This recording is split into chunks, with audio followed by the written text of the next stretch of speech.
నా కాళ్ళు చేతులు ఆటం లేదే. ఒరే మనోహర్, ఓసారి లేరా. ఏందమ్మా మ్యాటరా? మా ప్రియకి చలి జ్వరం వచ్చి ఊరికే వణికిపోతోంది. గణేష్ మెడికల్స్ కి వెళ్లి మాత్రలు తీసుకొస్తావా? అమ్మా అదేం పెద్ద మ్యాటర్ కాదు, కానీ దానిలో ఒక మ్యాటర్ ఉందే. నిన్న మా ఓనర్ కి నాకు ఒక మ్యాటర్ జరిగింది. ఆ డబ్బా మ్యాటర్ పెద్ద మ్యాటర్ అయిందే.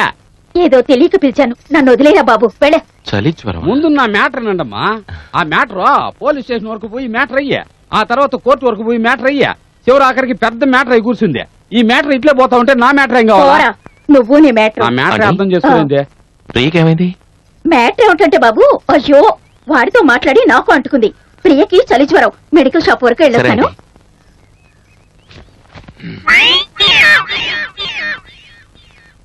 ప్రియా ఇంట్లోకి వచ్చేసాడే.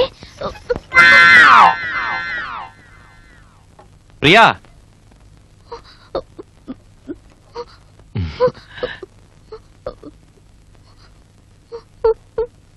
ఏ ప్రియా, ఎందుకు వచ్చావు? నీ ఒంట్లో బాగోలేదని ఆంటీ చెప్పారు. నా ఒంట్లో బాగా పోవడానికి కారణం నువ్వే. నేనా? ఎలా? భయంతో చలి జ్వరమే వచ్చేసింది. ఏదో దోచనం, భయం పోతే జ్వరం పోతుంది. జ్వరం పోకున్నా పర్వాలేదు, ముందు నువ్వు బయటికి వెళ్ళు. సరే పోతానులే. పో. పోతున్నా. ముందు పో.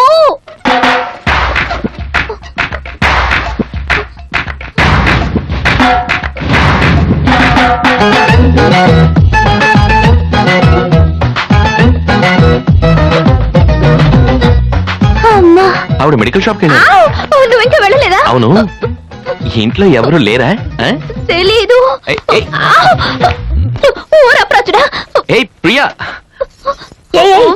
ఏమిటి చలితో వణుకుతూ పడుకున్నావు? ఇప్పుడు చూస్తే గంతులేస్తున్నావు ఎలానే? నేను మందు ఇచ్చేసాను. మందించావా? సూపర్ గా పనిచేసింది. నాకు చలి జ్వరం వచ్చేలా ఉంది. ఆ మందు నాకు ఇవ్వు. ఏమిటి తొన్నులు తింటాం?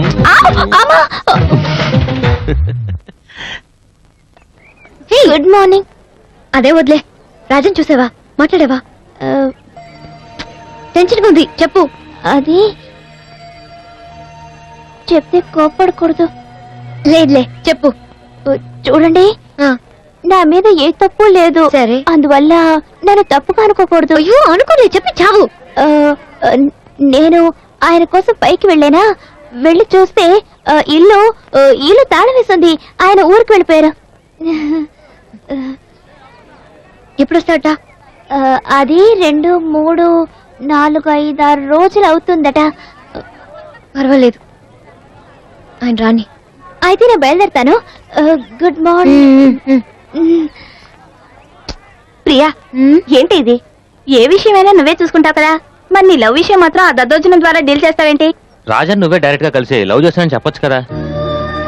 నేను చెప్పే కాదంటే ఇక నాకు నిద్రే పట్టదు.